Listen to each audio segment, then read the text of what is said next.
Halo, balik lagi di asistensi Manper.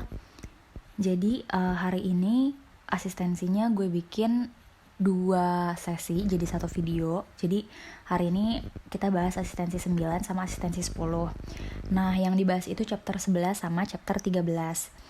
Untuk yang chapter 11 itu dia tentang inventory valuation and measurement, sama nanti chapter 13 itu tentang aggregate inventory control. Nah, jadi di sini kita cuma punya 2 soal. Soal 1 itu yang pertama ini buat chapter 11, sama nanti soal 2 ini untuk chapter 13-nya. Nah, langsung aja kita kerjain yang soal nomor 1 yang chapter 11 nih, inventory valuation and measurement. Nah, jadi di sini ceritanya tuh ada suatu peternakan sapi, dia melakukan pencatatan persediaan dengan menggunakan sistem perpetual. Nah, pada awal bulan September diketahui jumlah sapi yang ada adalah 100 ekor dengan harga belinya dia itu 1.000. Nah, berikut ini nanti ada tabel nih yang menunjukkan penjualan selama bulan September 2019. Nah, jadi di sini di awalnya itu dia udah punya 100 ekor nih. Terus harga si sapi 100 ekor ini harganya 1.000 dolar. Ini satuannya dalam dolar ya. Nah, terusnya ini selama bulan September di tanggal-tanggal ini terjadi transaksi pembelian sapi lagi, sama ada juga penjualan sapi. Jadi di awal September ada 100 dengan harga per sapinya 1.000 dolar. Terus ini selama bulan September ada transaksi jual beli si sapi-sapi yang dimiliki oleh si peternakan.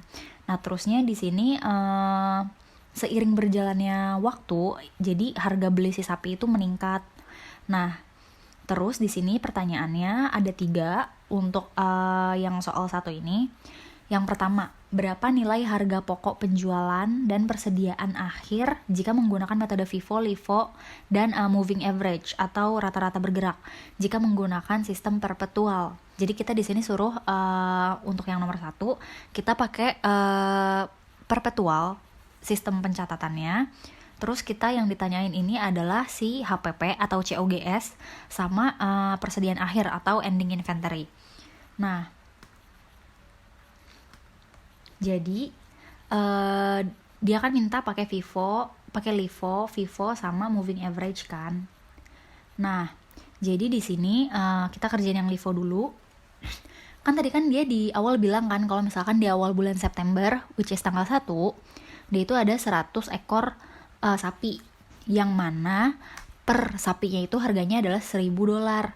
Nah, berarti total cost-nya adalah tinggal dikali aja si units dikali sama cost per unitnya, dapat deh total cost-nya. Ini ya. Nah, terus kita lihat lagi nih. Dia di tanggal 4 beli lagi sapi 200 ekor dengan harga belinya itu 1.100 dolar per sapi atau per ekor. Nah, ini kan kita pakai metode LIFO. Terus ya udah since ini masih beli, kita tinggal tulis lagi aja di sini di balance-nya. Berarti awalnya ini kan yang di awal September nih, yang beginning inventory kita. Terus nambah lagi ini masuk yang baru 200 unit sapi dengan harga per unitnya itu 1.100. Berarti balance-nya adalah untuk yang si sapi yang masuk tanggal 4 September ini, dia total cost-nya adalah 220.000. Berarti inventory kita di tanggal 4 ini ada ini ya, 100 sapi dengan harga 1.000 per unit sama 200 sapi dengan harga 1.100 per ekor. Sorry, per ekor bukan per unit. Nah, terusnya anyway gue sorry skip. Jadi di sini tabelnya itu kayak lo harus bikin 3 jenis gitu loh, kayak bikin 3 sekat. Yang ini tuh untuk data lo beli sapi. Terus yang di sini data penjualan sapi lo. Terus di sini adalah balance-nya. Jadi si posisi inventory lo ketika lo beli atau jual sapi lo. Nah, terus lanjut. Kan di sini dia bilang setelah tanggal 4 tuh tanggal 10 dia ini ya, dia jual sapi 175 ekor. Oke, dia jual sapi 175. Nah, inget kita kan di sini pakai LIFO nih ya, last in first out. Berarti sapi yang terakhir kali di inventor kita, yang terakhir masuk di inventor kita, itu yang keluar pertama duluan. Nah, berarti si 175 ekor sapi itu kita dapetin dari ini. Kan terakhir tuh 200 ekor kan masuk. Nah, berarti kita bisa tuh pakai 175 untuk penjualan di tanggal 10. Berarti yang di tanggal 10 ini sapi yang terjual itu 175 ekor dengan harga per ekornya itu adalah 1.100. Nah, untuk total costnya tinggal dikaliin aja si unit atau ekornya dikali sama cost per ekor atau per unit. Habis itu jangan lupa lo tulis lagi nih balance-nya berapa inventory lo setelah lo melakukan penjualan. Nah, berarti kan yang pertama masih aman kan, masih sama. Nah, untuk yang kedua berarti kan si 200 ini kan udah kepake kan 175 ekor untuk penjualan di tanggal 10. Berarti kan sisanya itu yang sapi ini sisa 25 ekor kan. Berarti sapi yang harganya 1.100 per ekor itu sisa 25 ekor. Nah, jadi ini posisi inventory kita di tanggal 10 setelah ada penjualan. Terus next di tanggal 21 dia bilang ada beli lagi nih, dia beli 100 ekor sapi dengan harga 1.250. Itu costnya. Ini ya. Nah, terusnya jangan lupa tulis balance-nya. Sebenarnya balance-nya tinggal lo sesuaiin aja sama kayak yang di tanggal 10, tapi lo tambahin sama yang ini yang baru masuk. Nih, tinggal di copy aja. Ya kan, 100 ekor, terus harganya 1.250 per ekor, terus ini adalah total cost untuk si 100 ekor sapi ini. Jadi di sini untuk penulisan inventory-nya jangan lo campur semuanya, karena masing-masing kategori sapinya atau kayak batch si sapinya itu dia punya cost-nya, nilai cost yang beda-beda, jadi jangan dicampur. Maksudnya biar kayak kita nggak pusing gitu loh nanti kalau misalkan ada penjualan yang dikeluarin yang mana dan harganya berapa. Nah, next di sini tanggal 22 ada penjualan sapi. Kita ngejual sapi kita, berarti ada yang keluar nih sapi kita. Tadi berapa? 50 ekor sapi terjual. Nah, di sini pakai last in first out. Berarti kita ngambil 50 ekor sapi dari yang ini, inventory 100 sapi terakhir yang masuk, yang kita beli di tanggal 21. Kan itu kan yang terakhir masuk. Berarti 50 sapinya itu kita dapat dari sini. Berarti harganya per ekornya itu 1.250. Terus untuk total cost-nya tinggal dikaliin aja. Nah, terus berarti untuk posisi inventory-nya kan sampai yang dari sini ke sini masih sama lah ya, nggak ngefek. Karena kan yang dipakai yang terakhir. Nah, yang terakhir ini yang harganya 1.250 per ekor, berarti kan sisa 50 kan, karena 50-nya itu tadi sebagian udah dipakai untuk penjualan sapi. Nah, berarti tinggal sisa 50 dengan harga 1.250 untuk yang 1.250 per ekor harganya.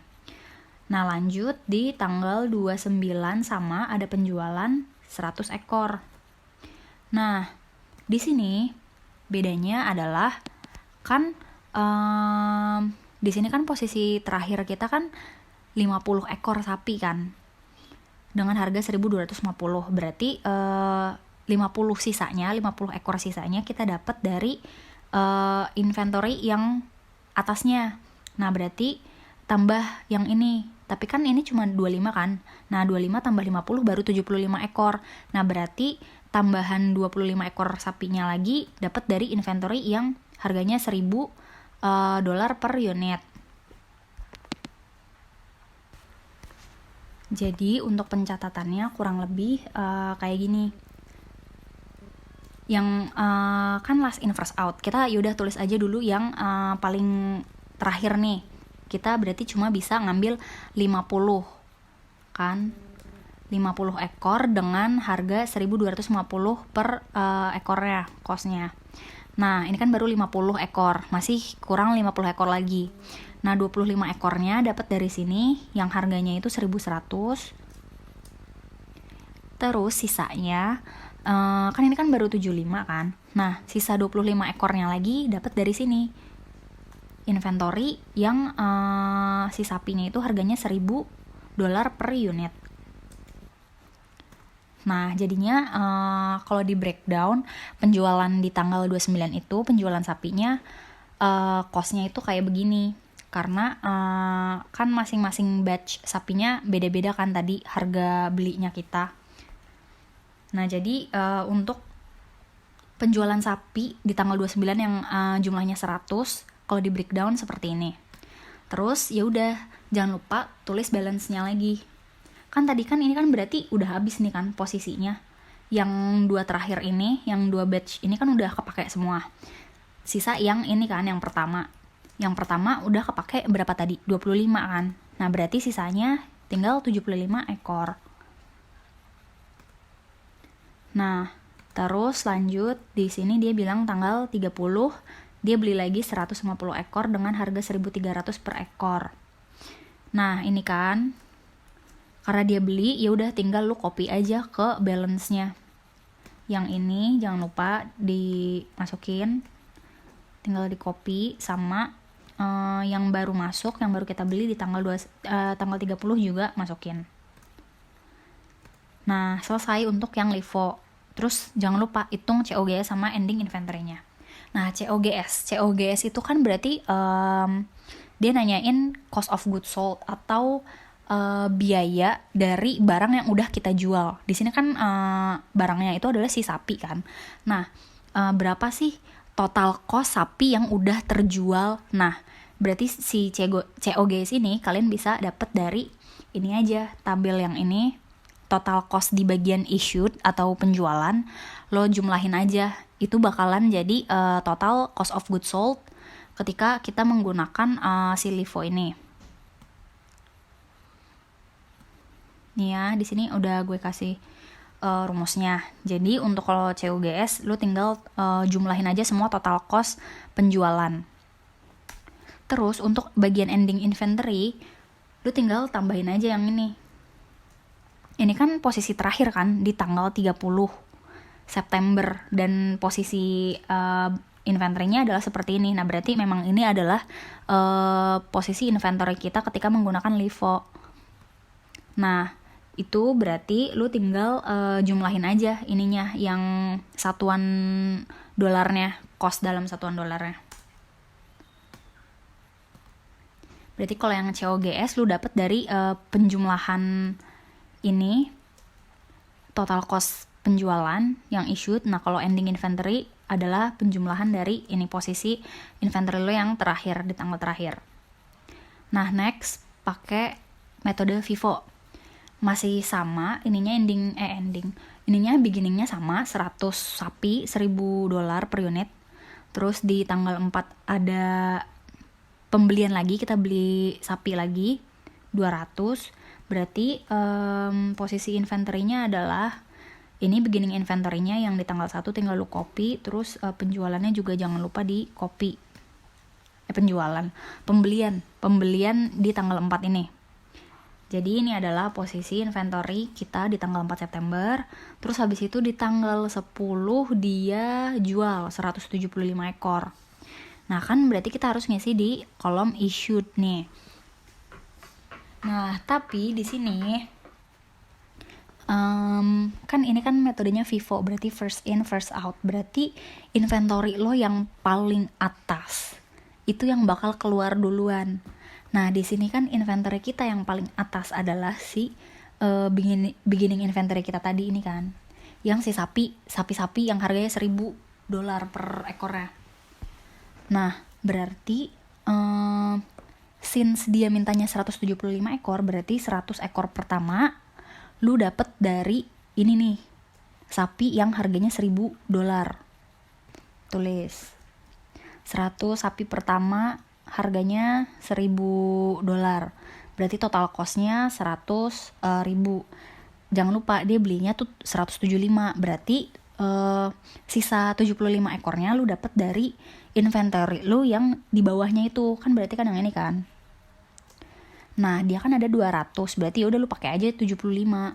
Lu ambil 75, berarti 75 itu si 75 sapi harganya 1.100.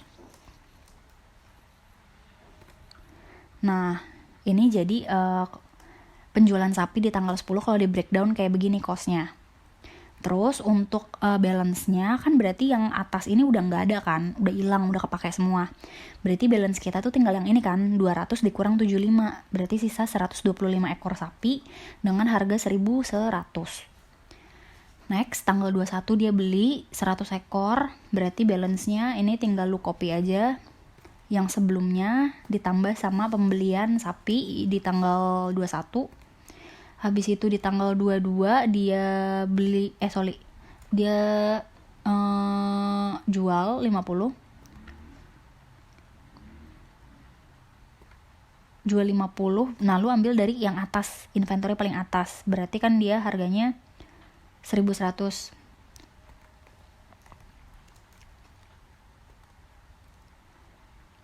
Ini 1.100. Nah, berarti kan di sini lu tinggal ini kan 125 kurang 50, berarti tinggal 75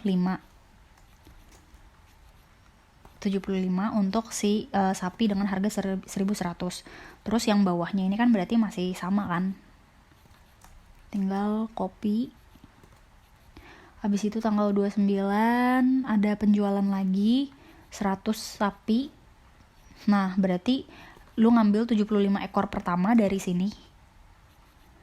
75 ekor pertama, harganya berarti 1.100. Nah, 25 ekor selanjutnya lu ngambil dari inventory yang kedua. Berarti 25 ekor selanjutnya itu harganya 1.250. Nah, untuk balance-nya berarti kan tinggal yang ini kan, soalnya yang atas ini udah kepake semua. 100 kurang 25 sisa 75 ekor, sisanya dengan harga 1.250 per ekor. Nah, lanjut tanggal 30 terakhir ini 150 sapi kita beli lagi masuk. Nah, berarti kan di sini kan inventory yang sebelumnya tinggal di copy aja masih sama, ditambah sama pembelian di tanggal sekarang. Nah, untuk COGS-nya sama kayak tadi masih sama, berarti ini aja lu tambahin semua total cost di bagian penjualan sama ending inventory-nya, berarti yang ini ditambah. Nah, jadi itu kalau misalkan kita pakai metode FIFO untuk pencatatan perpetual ini. Nah, metode selanjutnya adalah moving average. Di sini tabelnya masih sama, pembelian penjualan sama balance inventory, terus masih sama juga beginning inventory-nya dan transaksi yang terjadi di tanggal-tanggalnya. Ini di tanggal pertama kan kita beli nih. Nah, bedanya adalah di sini di balance-nya itu lu nggak dibedain kayak gini. Kalau ini kan dibedain. Nah, since ini pakai moving average, jadi lu leburin semuanya, lu satuin rata-ratanya tuh berapa. Nah, ini untuk unitsnya kan berarti 300 ya, totalnya kan 100, ini tambah 200, 300. Nah, terus untuk unit cost-nya ini didapat dari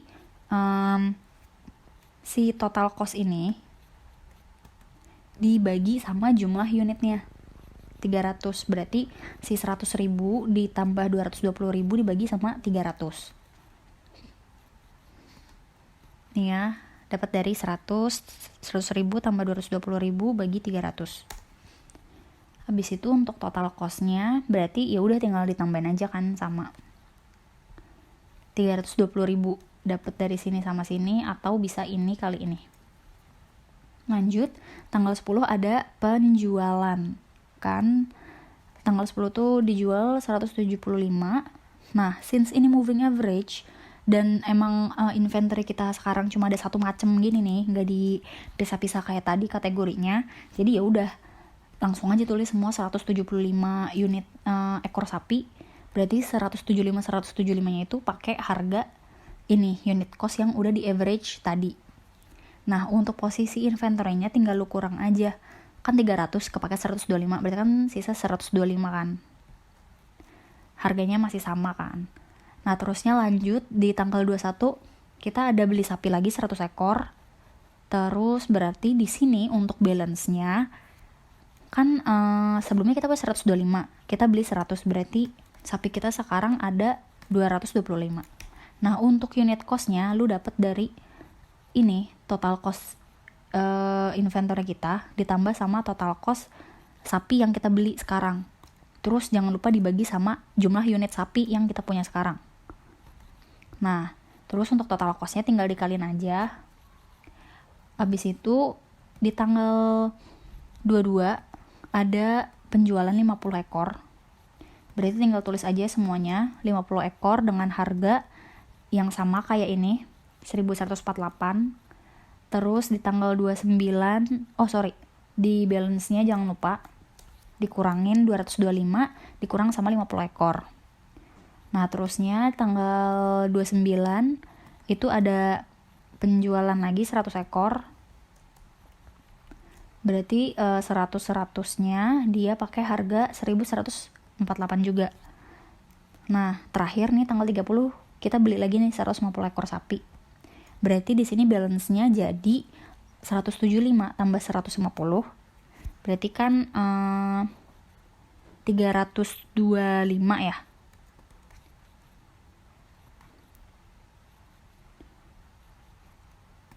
Oh, sorry. Ininya belum. Ini tinggal lu kurangin aja 175 sama 100 kan berarti sisa 75. Inventory kita terakhir 75. Sorry, gue lupa nulis balance-nya. Nah, berarti untuk yang ini kita beli 150, berarti yang sekarang sisanya posisi sekarang itu 150 kita beli sekarang ditambah sama inventory dari tanggal 29. Nah, berarti inventory itu 75 tambah 150 225. Nah, untuk harganya ini lu dapet dari ini ditambah sama ini. Terus nanti jangan lupa dibagi sama 225. Nah, habis itu total cost-nya tinggal dikali, dapat. Nah, untuk COGS-nya masih sama kayak tadi, lu tinggal jumlahin aja total cost di bagian issued atau penjualan sama ending inventory-nya ya udah ini. Berarti kan udah fix satu doang kan ini. Cuma si 281.000. Gitu deh. Jadi ini adalah hasil perhitungan kalau kita pakai metode perbetual dengan masing-masing kalau kita pakai metode LIFO, FIFO sama moving average. Ini masing-masing ada COGS sama ending inventory-nya.